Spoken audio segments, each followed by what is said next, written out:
Merci. Bon, je crois que de manière formelle ou officielle, ou officielle, en tout cas moi je n'ai pas connaissance d'une synergie des ODDH ou bien d'une organisation de la société civile qui est demandé à rencontrer le chef de l'État.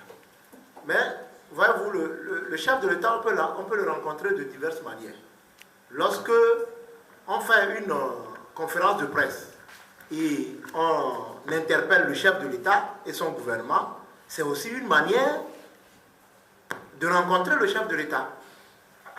En mai 2012, lorsque le chef de l'État a reçu le premier volume du rapport de la CVJR, le chef de l'État a rencontré tout le peuple togolais. Et donc la synergie. Et le chef de l'État a promis au peuple togolais qu'il ne saurait y avoir d'apaisement.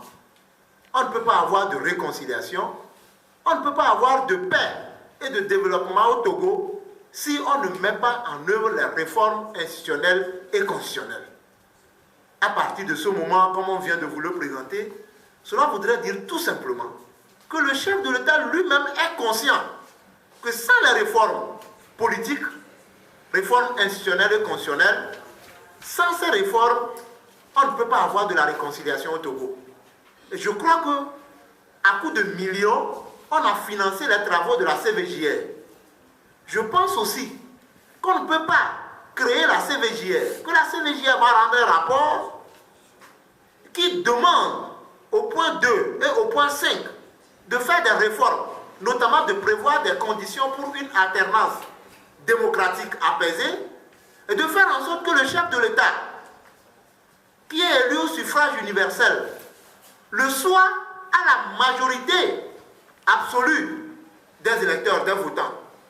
À partir de ce moment, le chef de l'État a été plusieurs fois rencontré.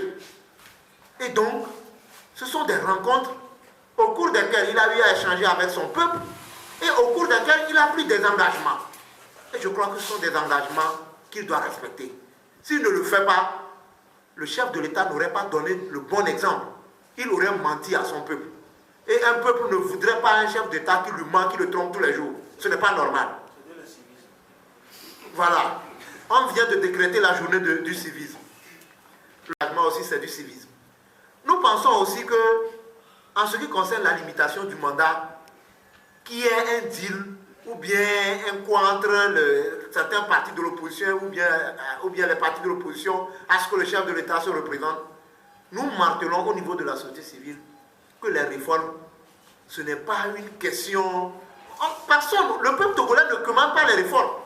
Nous sommes une république, nous sommes une démocratie. Et la démocratie, c'est la gestion alternée du pouvoir politique. L'alternance, c'est l'oxygène même de la démocratie. C'est le signe auquel on reconnaît un régime démocratique. C'est ce que nous avons appris. Nous sommes en république et si nous prenons les dispositions de notre constitutionnel, on dit que le Togo est une république. À partir de ce moment, j'entendais un acteur politique dire, et cela m'a vraiment pénétré, qu'on ne peut pas instaurer une démocratie ou une république avec les normes de la dictature. Ce n'est pas possible. Soit on fait des réformes et on répond aux normes de la démocratie ou de la république, soit on ne le fait pas et on est dans une dictature.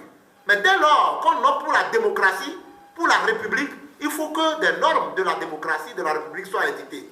Je crois que pour cette question, on ne commande pas les réformes. L'élégance internationale oblige aujourd'hui qu'un chef d'État qui se veut chef d'État soit à côté d'un Barack Obama qui, après 4 mandats, x2 s'en va. Soit à côté d'un François Hollande qui, après 5 mandats, s'il réussit à faire un autre mandat, puisse s'en aller. Nous sommes une république d'inspiration la plupart du temps française. Il faut que nous apprenions à respecter. Ce n'est pas seulement dans la bouche. Je dis ceci en terminant.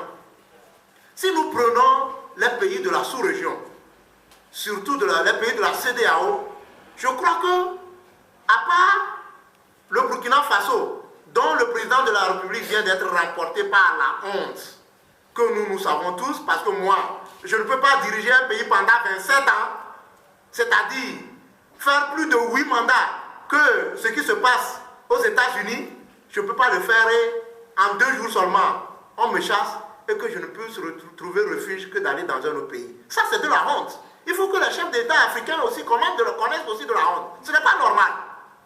Ensuite, il faut que pour le contrôle des institutions, la bonne répartition des richesses nationales, il faut que le mandat soit limité. Et nous avons suivi l'actualité ces derniers temps sur le plan international, où on dit que lorsqu'on associe un peu les chefs d'État qui ont fait plus de mandats en Afrique, on avoisine 300 ans, c'est-à-dire 3 siècles. Pour Ben Ali, pour Omar Bongo, Sassou Nguesso, et pour le Gabon et le Togo, et Yadema Gnassingbé et son fils Faure Gnassingbé, ça fait près de 50 ans, et Ali Bongo et son père aussi en font la même chose. Ce n'est pas normal. Nous pensons qu'aujourd'hui, le Togo doit émerger en tant qu'État démocratique, en tant qu'État républicain. Et nous pensons aussi que, comme je l'ai déjà dit, on ne peut pas faire de la démocratie avec des normes de la dictature. Il faut des réformes. Et je crois que la société civile est unanime aujourd'hui à réclamer des réformes. Permettez-moi de terminer maintenant pour dire que nous venons de le dire dans notre déclaration liminaire, et cela nous paraît très important. Tout le peuple togolais aujourd'hui aspire aux réformes. Les confessions religieuses disent qu'il faut faire des réformes. La communauté internationale a dit qu'il faut faire des réformes. Le président de la République a dit dans son message, lors de la réception du rapport de la CNDJR, qu'il faut faire des réformes pour avoir la paix, la sécurité, le développement au Togo. Mais il reste quoi? De quel deal on parle? Faisons des réformes, engageons des réformes, c'est le peuple togolais qui les demande. Et je crois que c'est cela notre message pour dire que si on ne fait pas des réformes, inutile d'organiser les élections présidentielles.